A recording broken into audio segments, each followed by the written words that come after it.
I'm going to tell you about my favorite things in science.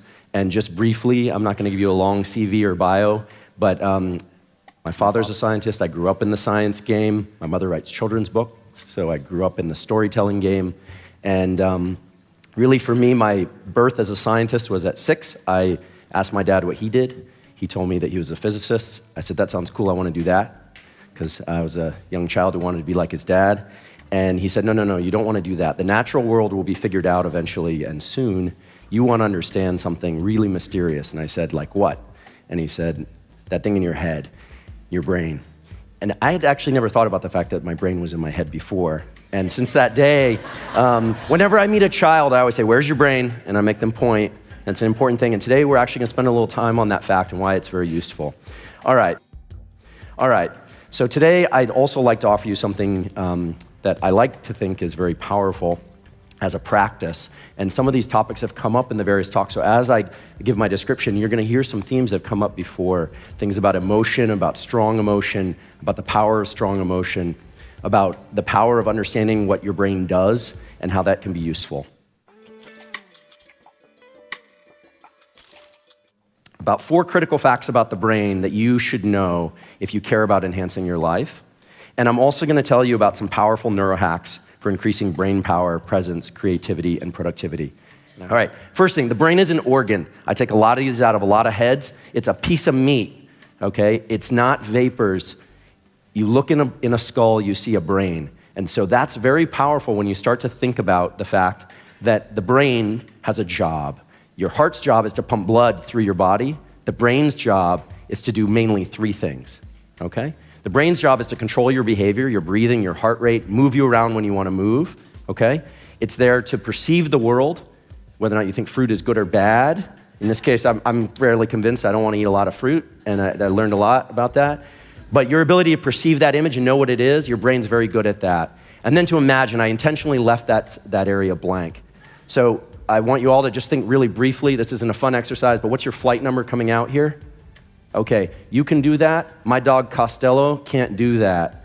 That's a uniquely human ability to think about something that's not in the room, to imagine something on demand, and to plan and to create new things. And that's very powerful. It's also what gets you into trouble. And I'll talk about that in a little bit. Okay, so there's some basic truths, right?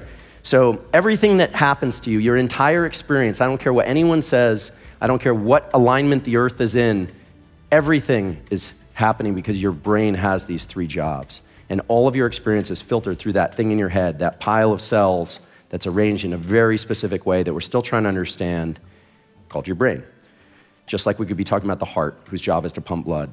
So I want to describe just how the brain works in 3 basic ways, 2 of which you've heard about before. We all have heard the lizard brain, the thing that freaks you out when you think there's someone standing in the corner and then you turn on the light and there's nobody.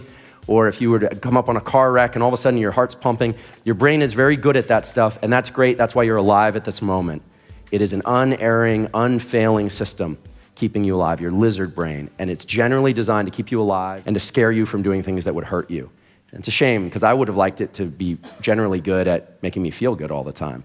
But that's generally not what it's good at. And I'm stealing from the great Tony Robbins, who says, there's paved roads to fear and misery, and cobblestone or dirt roads to happiness. And that's true at the level of neuroanatomy. You don't have a whole lot of your brain devoted to happiness. You got a lot of your brain designed to keep you safe. So anxieties and fears come about a lot easier, and you need to combat those.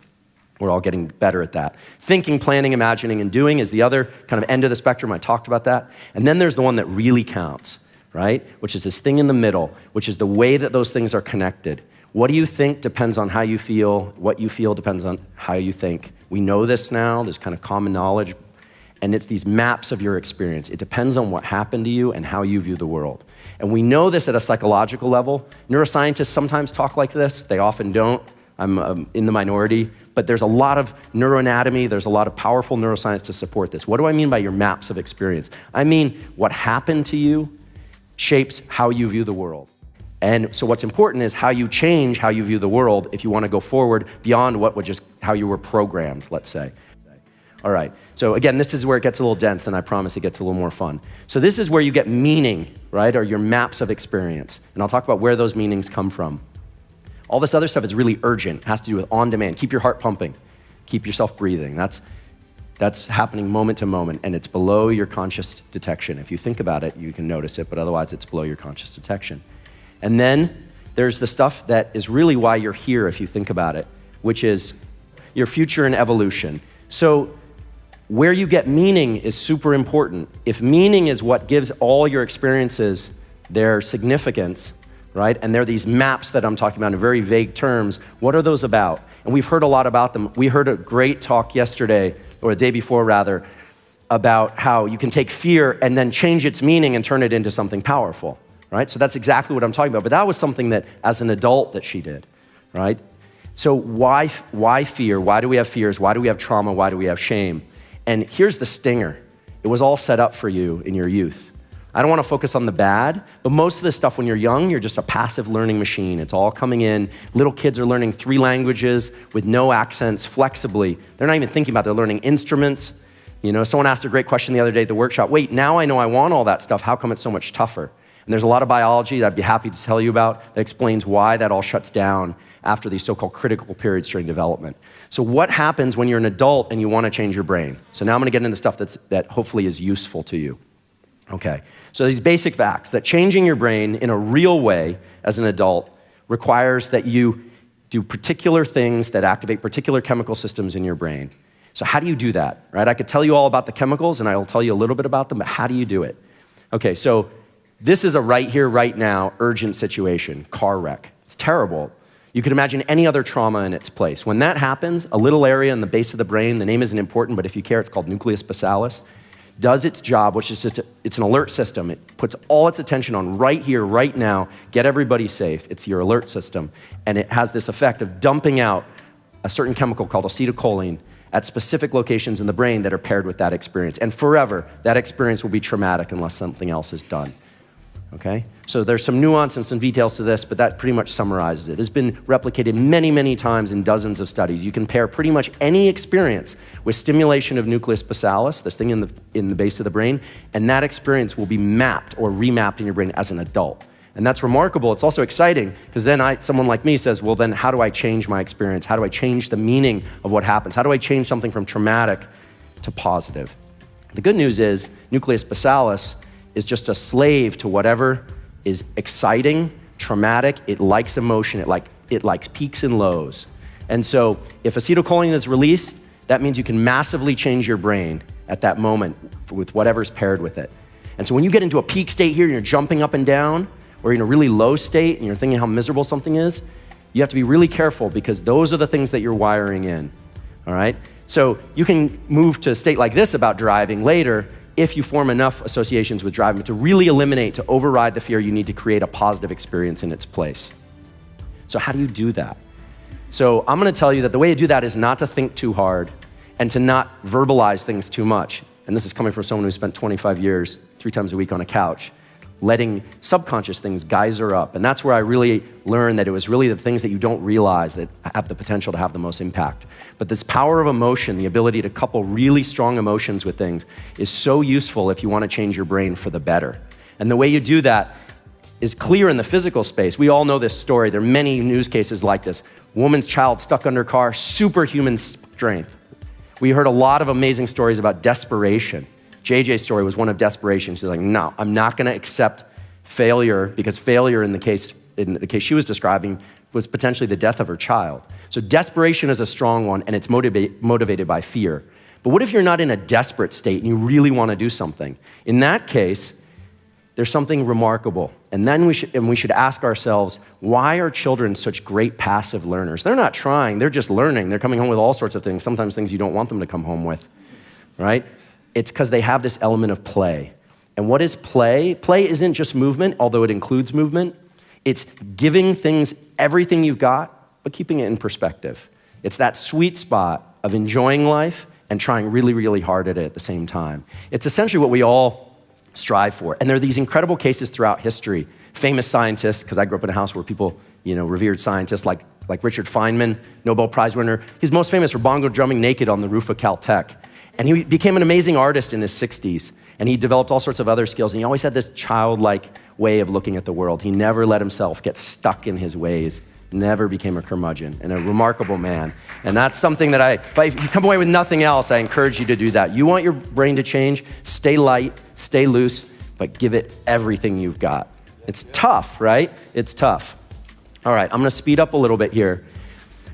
There's also this question of people wanna do this, they wanna accomplish this stuff, but it's hard, right? I mean, I'm talking, but it's hard to actually do these things. I'm gonna give you a little tool in a couple slides to help you hack into these systems, into these neural systems that are about creativity, but also about drive and focus, right? I grew up in Silicon Valley, right? It's all about drive and focus. But you're also supposed to be like Steve Jobs, take walks with bare feet, imagine great things, and make billions of dollars. So how do you bridge those two things, right? I'm always like, wait, how do you keep things in perspective, but give them your all. And you each have individual stories, I think, that reflect this, and I've really enjoyed hearing about them, and I enjoy hearing more in the remaining time of the meeting. So in the past, how do people tap into this acetylcholine system? How do they get their attention on something for 30 minutes? Cigarettes, amazing stimulants of the nicotinic acetylcholine system. Talk to artists, talk to musicians. They felt like something really dropped out for them when they found out cigarettes were really unhealthy and could kill you. I am not encouraging you to smoke cigarettes, but there is something remarkable, because they'll kill you through other ways. But there is something remarkable about nicotine stimulation. And then there are these things, these nootropics. And here I have to just have a disclosure, which is that I consult for a number of groups that are making nootropics, and I have some stake in these different ones. Qualia is one of them. I'm not telling you to take Qualia. The one thing I'd like you to do is go to the website, only because of the neurohacker.com website, only because the guys that are doing this are unselfish enough that they're organizing all the nootropics into a kind of information base of nootropic stuff. So I think that's useful, kind of like examine.com, something which I have nothing involved with, is great for if you're interested in supplements. There's this kid, I think he's like 10 years old or something, and he made this amazing website that organizes all the supplements into peer-reviewed studies. You can find everything you want there. So I'm just an information nut. That's basically what that's about. And then there's the question of like, what's next? A pill would be great. Meditation is awesome.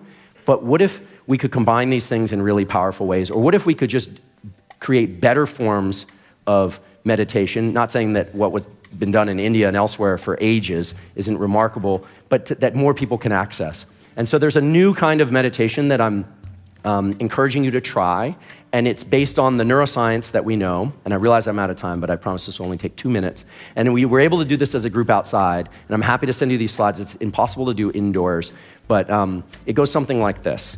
It has to do with the fact that our goal is to get present, right? You breathe, you get present, you become less reactive. It's very important. Only in your daily life, you want to be present, but you also want to dream big and go for things and access your creativity, which is about being not present. It's about not right now, not being limited by right here, right now. But then you have to turn around that great idea and turn it into something you have to implement. So how do you bridge those things? One of the things that makes us remarkable is our ability to bridge time as a species. Again, my dog Costello doesn't wake up on New Year's Day, 2016, and say, 50 rabbits this year, you know? That's what makes dogs so present, and that's what makes us so neurotic, is that we leave this space, we go elsewhere, but leaving is good too, because leaving is the reason that Steve Jobs was able to create objects that didn't exist before, like the iPhone, that we're all such a slave to now, right? So, how do you do this? So there's 3 kinds of general themes of meditation. I'm not an expert in meditation, and then I promise I'll wrap up, which is the first thing you want to, what I recommend just trying. Try it and let me know. Send me an email, let me know how it goes. Is one meditation, very short, 5 minutes, where for one breath, you close your eyes and go internal, and you get behind, and some people call it the third eye, right? I'm gonna get the language wrong, but we all know what we're talking about. You get inside your breath. And then the second thing you do is you focus on something at a short distance. There's a powerful system in your brain when you focus both eyes on a single point, like a watchmaker making a watch, or you're reading. That state is accessing very specific channels in your brain that are very different from the one that when you close your eyes, okay? And it's called a vergence eye movement, when you put both your eyes on the same thing. And then the last one is the one that we get a lot of here, that feeling, awesome feeling when you go out to the beach, or you're on the top of a mountain, or you look at the horizon, or you arrive in New York City if you're me, and you just go, oh my God, and you're defocused. And that's when these ideas, the creativity kind of spontaneously geysers up from below. But then you have to get back and you need to get to work on something. And so what's been very powerful, and we're putting patients through this, or subjects in brain imaging, is this way of accessing all these different brain states is really about accessing different notions of space and time. trying to get access to your whole brain. And it's a short meditation. I recommend just one breath at each of these kind of stations, in your mind, up close and focusing on your hand, and out. And I'll repeat that a few times during my morning, or maybe once or twice during the day. It's quick, and we're getting remarkable feedback from the people that are doing this about the kind of state that it puts them in, both engaged and present with the bigger picture. And in the end, it's all about the bigger picture, right? Because it's about not just what you do with your life, but how you're gonna create good in the world.